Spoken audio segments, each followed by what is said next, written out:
Goodbye to Yesterdatha. The Texas sun burned hot overhead as Jade Harper stepped off the Greyhound bus in Austin. Her worn backpack felt heavy on her shoulders, but not as heavy as the weight in her heart. 3 weeks ago, she had buried her grandmother in the small cemetery outside Lockhart, the only family she had ever known. Now, at 17 years old, she was truly alone in the world. Jade pulled out the crumpled newspaper clipping from her pocket and read it again. Seeking household assistant, room and board included. Experience preferred, but will train the right candidate. The address led her to the wealthiest neighborhood in Austin, where houses looked more like castles than homes. Walking into a new world, the Bennett estate sat behind tall iron gates. Its modern architecture, a stark contrast to the traditional homes surrounding it. Glass and steel met limestone in a design that spoke of money and taste. Jade pressed the intercom button with trembling fingers. Yes, a woman's voice crackled through the speaker. My name is Jade Harper. I'm here about the job posting. The gate swung open silently, and Jade walked up the curved driveway lined with native Texas plants. The front door opened before she could knock, revealing a woman in her 60s with silver hair pulled back in a neat bun. Mrs. Florence O'Brien, the woman introduced herself with a warm smile that reached her eyes.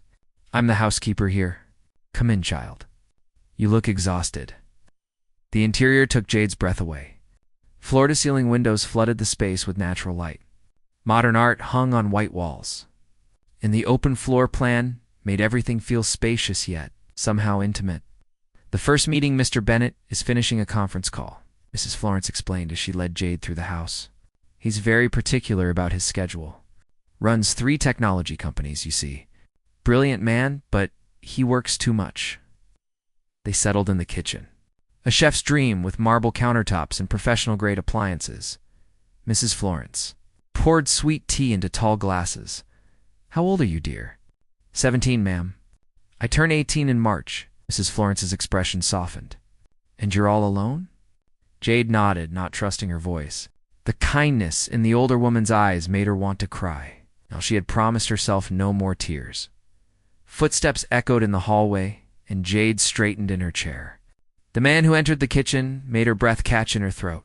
Daniel Bennett was tall and lean, with dark hair that fell slightly over his forehead. His eyes were an unusual shade of amber, intense and searching. He wore jeans and a simple white shirt, sleeves rolled up to reveal forearms that suggested he did more than sit behind a desk. Oh, Mr. Bennett. This is Jade Harper, Mrs. Florence said. Daniel's gaze fixed on Jade, and she felt heat rise to her cheeks. He studied her with an intensity that should have been uncomfortable, but somehow wasn't. You're very young, he said finally, his voice deep and measured. I'm a hard worker. Sir, Jade replied, meeting his eyes despite her nervousness. My grandmother taught me everything. Cooking, cleaning, organization. I learned fast, and I won't let you down. An unexpected decision, something flickered in Daniel's expression. He pulled out a chair and sat across from her, his movements deliberate and controlled. Tell me about your grandmother. The question surprised Jade.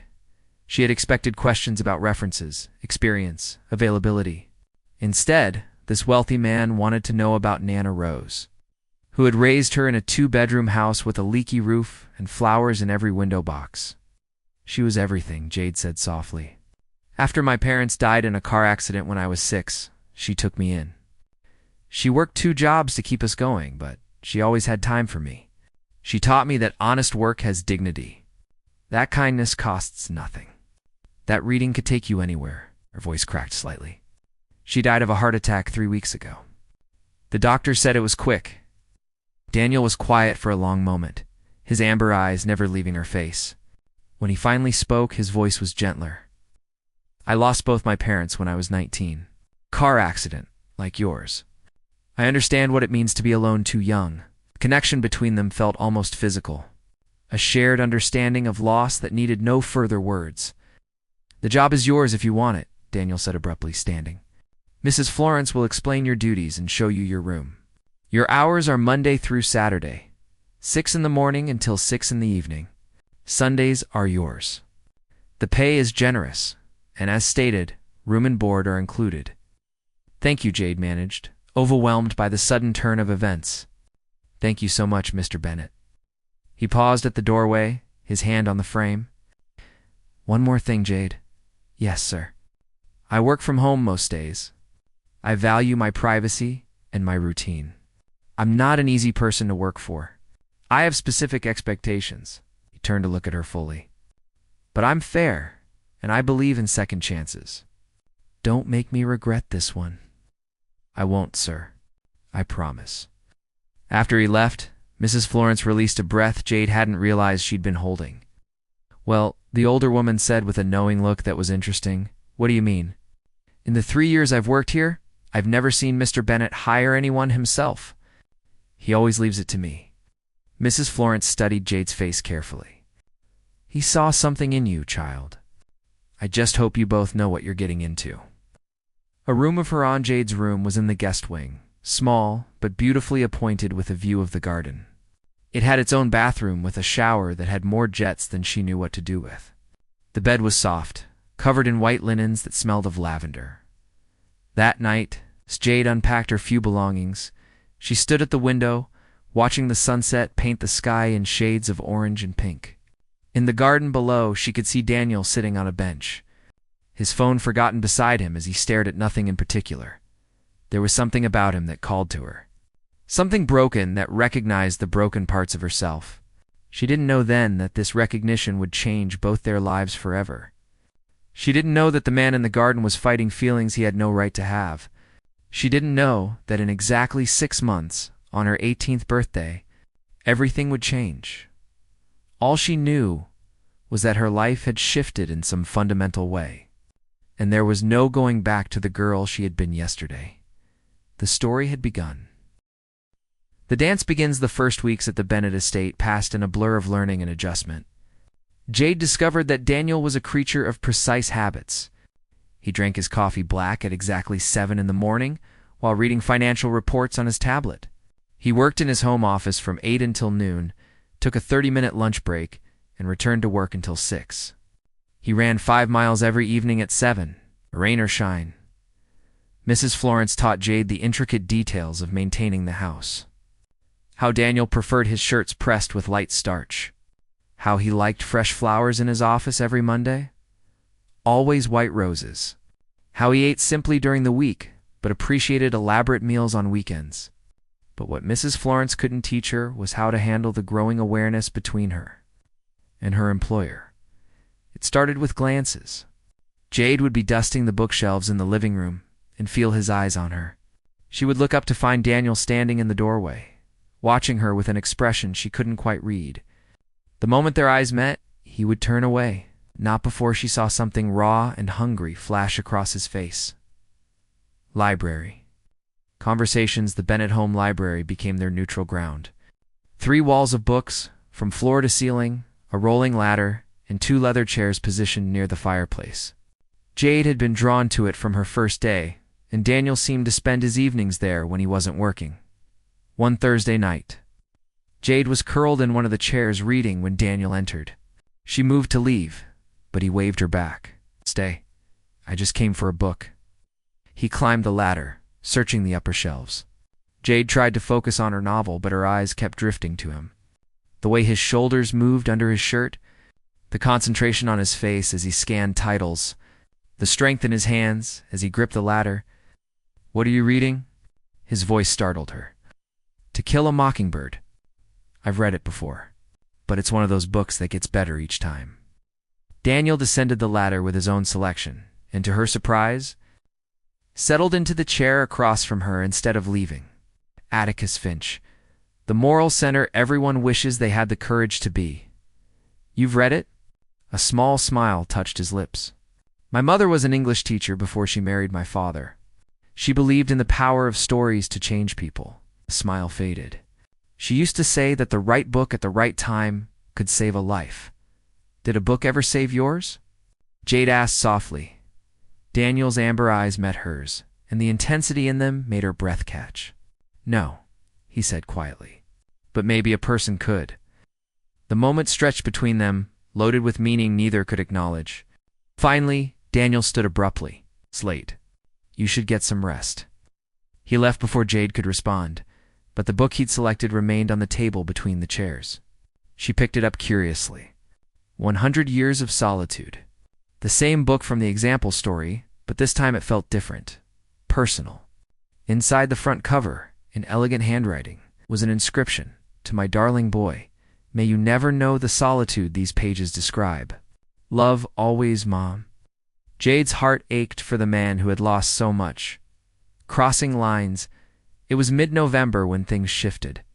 Jade was in the kitchen preparing Daniel's lunch, a simple pasta dish Mrs. Florence had taught her. She didn't hear him enter until his voice came from directly behind her. "That smells incredible."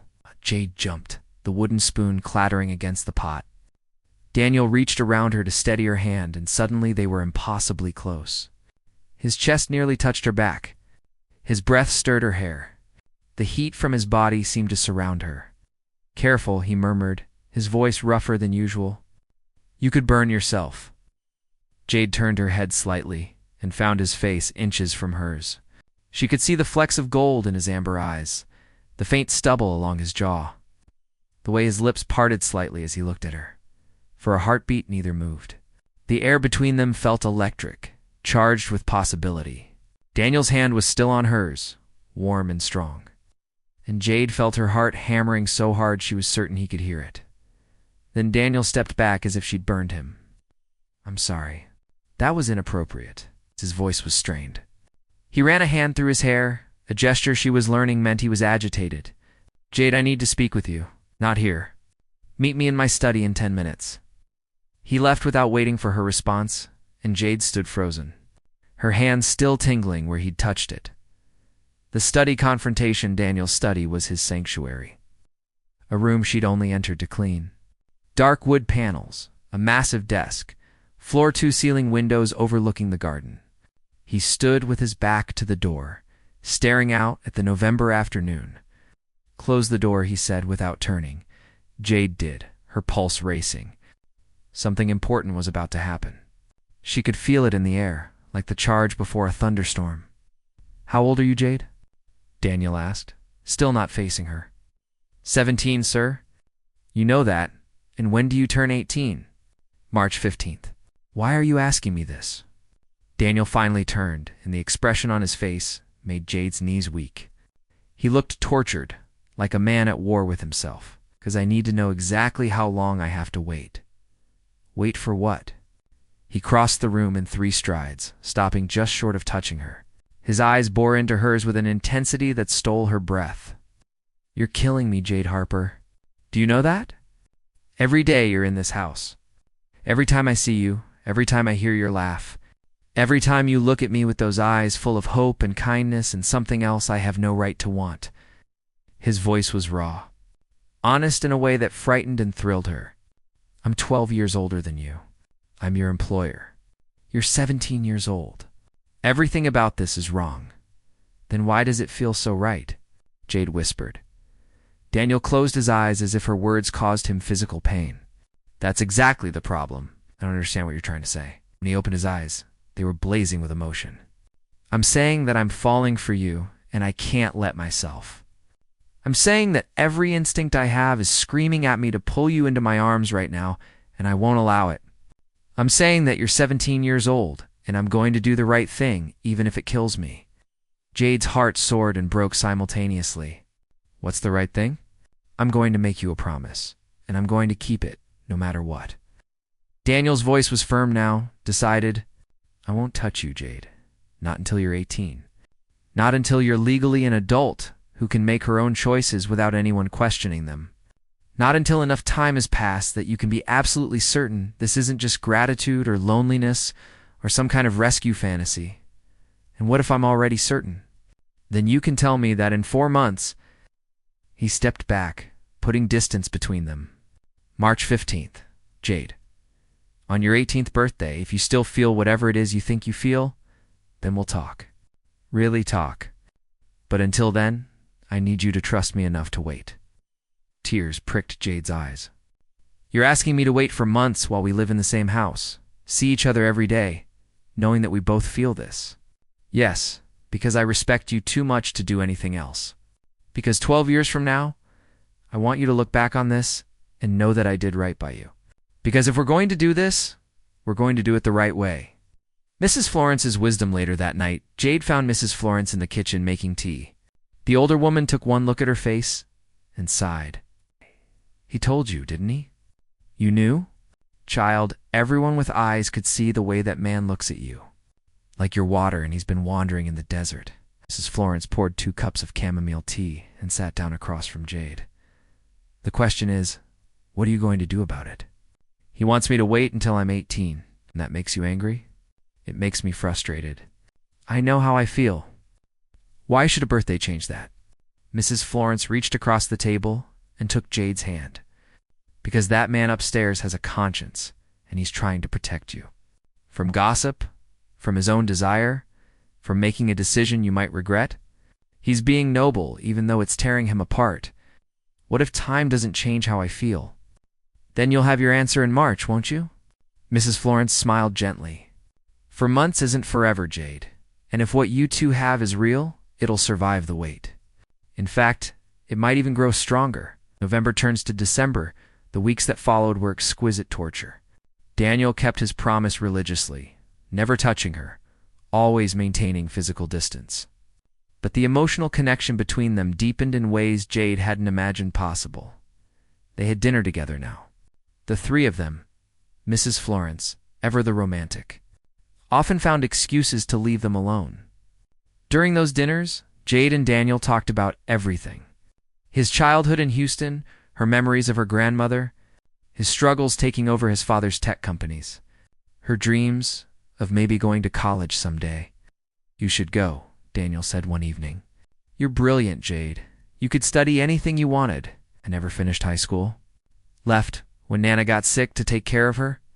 "You could get your GED. I'd help you. And then university. Whatever you want to study, wherever you want to go." "Why would you do that for me?" Daniel's eyes met hers across the table, soft with an emotion she was beginning to recognize. "Because investing in you is the easiest decision I've ever made." Oh. March 15th was circled in red ink, with a single word written in Daniel's precise handwriting. Finally, she traced the word with her finger, her heart full to bursting. 105 days. She could wait 105 days for the man who was determined to do right by her, even when it cost him everything. That night, she saw Daniel in the garden again, sitting on the same bench where she'd first seen him. But this time, when he looked up at the house, he was looking directly at her window. And when their eyes met across the distance, he pressed his hand to his heart. Jade did the same, and even from far away, she saw him smile. The final countdown. January brought cold rains, too. Austin, and an almost unbearable tension to the Bennett estate. Daniel had grown quieter, more intense. He worked longer hours, as if throwing himself into his businesses could distract him from the calendar that hung in both his office and Jade's room. Counting down to March 15th, Jade threw herself into studying for her GED. Daniel had hired a tutor, a kind woman named Patricia who came 3 times a week. He'd also enrolled her in online courses, making good on his promise to help her pursue education. "You don't have to do all this," Jade had protested when he first told her. "I want to," Daniel replied simply. "Besides, keeping you busy keeps you from driving me crazy by just existing." There was humor in his voice, but underneath it ran a current of something deeper, darker. More desperate, Valentine's Day, February 14th arrived with unexpected warmth. Jade woke to find a single red rose on her doorstep with a note in Daniel's handwriting. 29 days. "I'm counting every single one." Her heart raced as she carried the rose inside. The vulnerability in those words, the raw honesty, made her love him even more. Because it was love now, she was certain. Not infatuation, not gratitude. Real, deep, transformative love. That evening, Daniel was waiting in the library. He'd built a fire despite the mild weather, and soft music played from hidden speakers. When Jade entered, he stood immediately. "I know I said I wouldn't touch you," Daniel began, his voice unsteady. "But I was wondering if you'd let me break my rule just slightly. Just for tonight." "How?" He held out his hand. "Dance with me." Just one dance. I promise to be a perfect gentleman. Jade placed her hand in his, and the contact sent electricity through her entire body. Daniel pulled her close, one hand at her waist, the other holding hers gently. They swayed to the music, barely moving, and Jade rested her head against his chest. Hearing his heart pound as frantically as her own. "This is harder than I thought it would be," Daniel murmured into her hair. "Having you this close, and not being able to kiss you? 29 days, Jade whispered. An eternity. They danced through 3 songs before Daniel carefully stepped back, his breathing ragged. "Thank you," he said softly. "That was the best Valentine's Day gift I've ever received. Just one dance. Just having you in my life? Jade. That's the gift." The letters revealed March arrived with wildflowers blooming across Texas and a nervous energy that permeated the entire house. Mrs. Florence had taken 2 humming wedding songs, which made both Jade and Daniel blush furiously. "I'm not implying anything," she'd say with false innocence. "I just like the melodies." 1 week before Jade's birthday, Daniel asked her to meet him in his study. When she arrived, he was holding a leather-bound journal, his expression uncertain in a way she'd never seen before.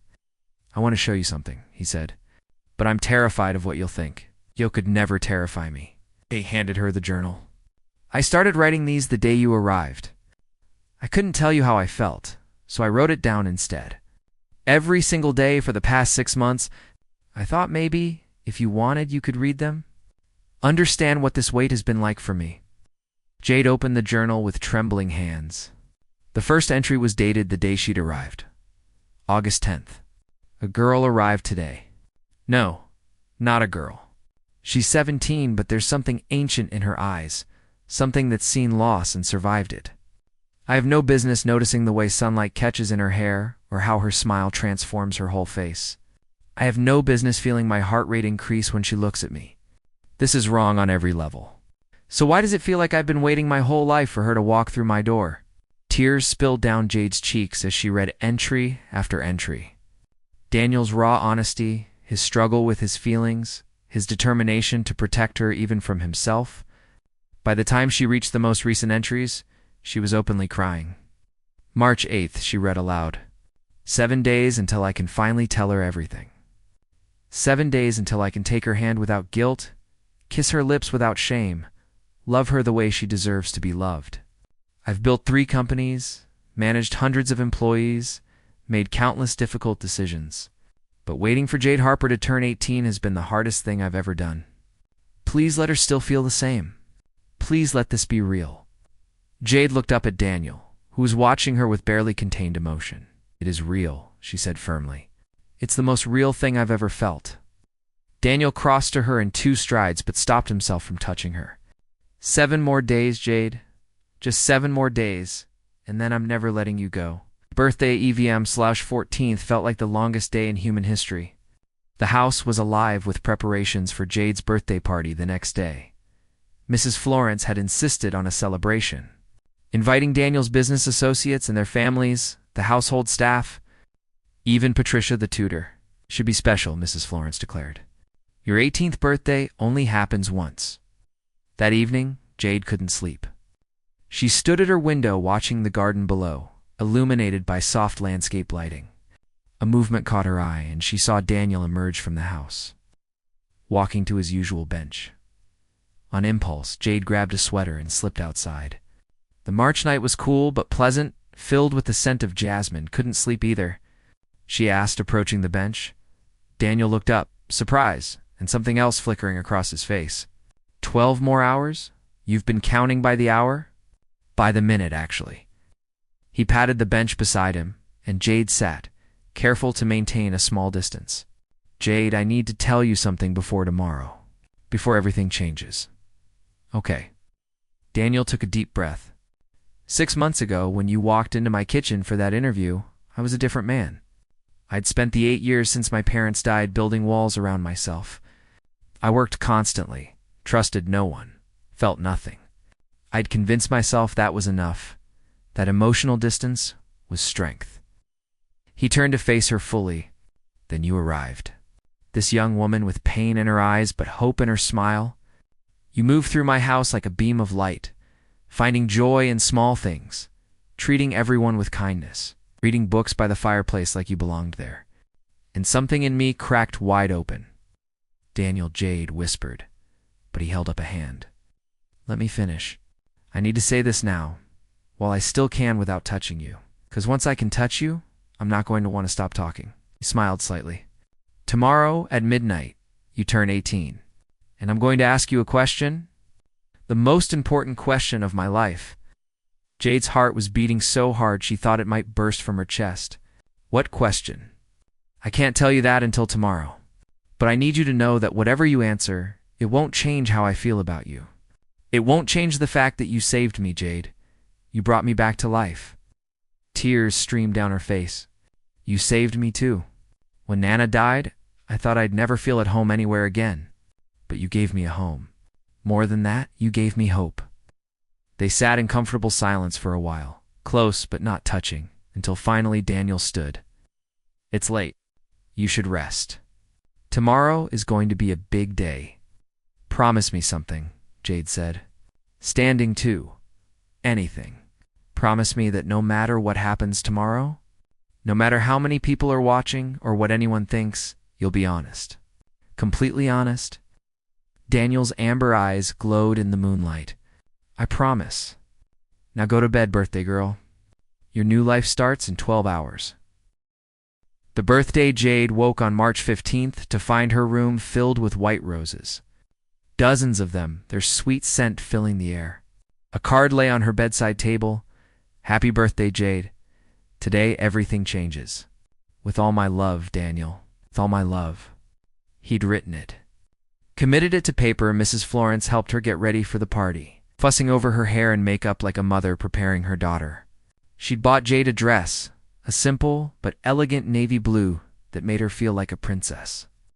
You look beautiful, child, Mrs. Florence said, tears in her eyes. Now, there's something you should know before you go downstairs. What? Mr. Bennett has been making arrangements. Big arrangements? He's not just planning to tell you how he feels today. He's planning to change both your lives. What do you mean?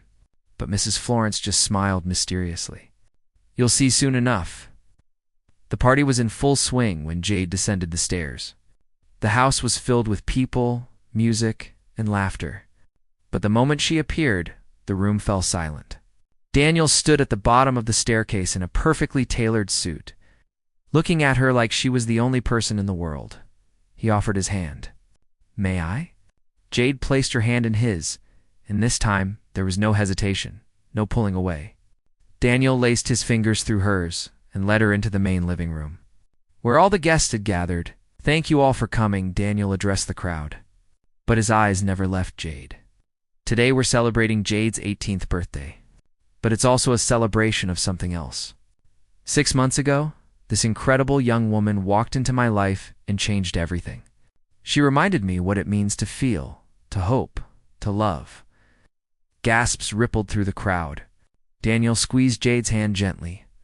I know some of you are thinking this is inappropriate, that I'm her employer, that I'm older, that we've known each other for only 6 months. But I've never been more certain of anything in my life. He turned to face Jade fully, still holding her hand. I made you a promise 6 months ago. I promised I wouldn't touch you, wouldn't tell you how I felt until you were 18. I've kept that promise, even though every day was agony. Daniel, Jade breathed, her heart racing. But I'm done waiting. Jade Harper. Daniel reached into his pocket and pulled out a small velvet box. The room erupted in murmurs as he dropped to one knee. This isn't how people usually do this, he said, a slight smile on his lips even as his eyes shone with emotion. Usually, you date for a while, take things slow. But I can't do that. I can't pretend that I don't know exactly what I want. I want you, Jade. I want to wake up next to you every morning. I want to support your dreams and build new ones together. I want to love you for the rest of my life. Tears streamed down Jade's face as Daniel opened the box, revealing a stunning ring with a single diamond surrounded by sapphires. Jade Harper, will you marry me? The room held its collective breath. Jade looked at this man who had protected her, respected her, waited for her with a patience that spoke of true love. This man who had given her a home when she had nothing? This man who saw her not as she was, but as she could become. "Yes," she whispered. Then louder, "Yes." Daniel stood in one fluid motion and pulled her into his arms for the first time without restraint. The kiss was everything Jade had imagined, and more, tender and passionate. A promise sealed with lips and tears and the cheers of everyone around them. When they finally pulled apart, Daniel rested his forehead against hers. "I love you," he whispered. "I've loved you since the day you walked into my kitchen talking about your grandmother and honest work. I'll love you until the day I die." "I love you too," Jade said. And the truth of it resonated through her entire being, the truth later. When the party had died down and most guests had left, Daniel led Jade to his study. Mrs. Florence followed, a knowing smile on her face. "There's something else you need to know," Daniel said, suddenly nervous. "Something I haven't told anyone except Mrs. Florence." "What is it?" Daniel took a deep breath. "My parents didn't just die in a car accident. That's true, but there's more to the story. My father was 43 when he met my mother. She was 25, working as a teacher at a private school. Everyone said it was inappropriate, that the age difference was too much, that it would never work. But they fell in love anyway." He pulled out an old photograph from his desk drawer, showing a handsome man and a beautiful woman on their wedding day. They had 12 years together before the accident. 12 perfect years. My father used to tell me that every day with my mother was worth all the judgment they faced. He said real love was worth fighting for, worth waiting for, worth everything. Jade stared at the photograph, understanding dawning.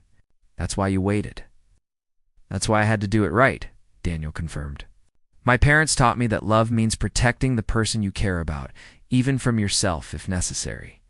They taught me that real love is patient, respectful, and worth any sacrifice." He cupped her face gently. "I waited because I wanted our love to be beyond reproach. I wanted everyone, including you, to know that this isn't about power dynamics or taking advantage. This is about two people who found each other at exactly the right moment." Mrs. Florence wiped tears from her eyes. "Your parents would be so proud of you, Daniel." "I hope so," he said softly. Then, turning back to Jade, "So that's the truth I wanted to reveal on your birthday. Not just that I love you, but why I loved you the way I did. With patience, with respect, with honor." Jade threw her arms around him, holding him tight. "It was worth the wait," she whispered into his chest. "Every single day was worth it." Epilogue. 1 year later, the March afternoon was warm as Jade stood in the Bennett garden. Now officially the Bennett Harper garden after their wedding 6 months earlier. She was 19 now, enrolled in university studying English literature. Living the dream that had seemed impossible just a year ago, Daniel came up behind her, wrapping his arms around her waist and resting his chin on her shoulder. "What are you thinking about, Mrs. Bennett?" Jade smiled at the name she still wasn't quite used to. "About a year ago today? About how my whole life changed when you asked me to marry you?" "Best decision I ever made," Daniel murmured, pressing a kiss to her neck. "You know what everyone says about us?" Jade asked. "That I'm a lucky man? That we're a fairy tale? That our story is too perfect to be real?" Gosh. Daniel turned her gently to face him. "Let them talk. We know the truth. This isn't a fairy tale. Fairy tales are easy. What we have is real, and real love takes work, patience, and sometimes painful waiting. But it's worth it. You're worth it." Jade kissed him softly. "Happy anniversary of our engagement. Happy birthday of our real life together," Daniel replied, and in the house behind them, Mrs. Florence watched through the window, a satisfied smile on her face. Some love stories were worth the wait, she thought. And this one? This one was worth everything.